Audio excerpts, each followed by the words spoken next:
They were playing in Tempe, Arizona today. San Diego taking the win in this one, and in Martin, Tennessee, it's the UT Martin Skyhawks winning over Oakwood, their second victory of the season. Fall sports are officially over in Southeast Missouri, but the Missouri State High School Soccer Coaches Association recently released all state teams.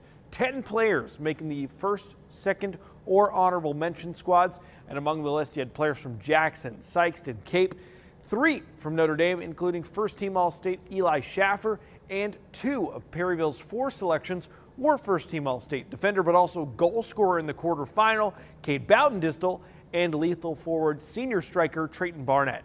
Now, speaking about the Pirates, more. Head coach Jerry Fulton was selected as Class II Public Schools Coach of the Year after leading them to a third-place finish.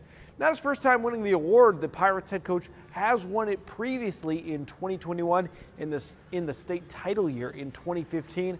It's yet another achievement to add to the list for the founder of Perryville Pirates Soccer. Well, as we start the winter sports, one Jackson Indian ready to cement his senior season for wrestling, and after it, he'll be continuing his career on the mat. Grady Rice announcing he will wrestle collegiately wrestling for Drury University.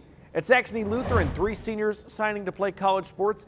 Casey Call signed with Harding University for track and field, and then some volleyball players. Part of the Final Four run, Tally Renshaw signing with Illinois College, and Lindsey Terrell signing for Missouri Valley College. To college football, the Missouri Tigers are bowl eligible once again, but it's the team on the other side of the state that we're looking at, Missouri State. The Bears, they made history. They finished their first regular season in the top side of college football, 7 wins and 5 losses. Look, that's a great mark for a first-year program. However, normally first-year schools are not permitted to play in bowl games. However, because there are not enough eligible teams with 6 wins, the Bears have been granted eligibility to play their first game in program, or their first bowl game in program history. They should find that out next Sunday, December 7th.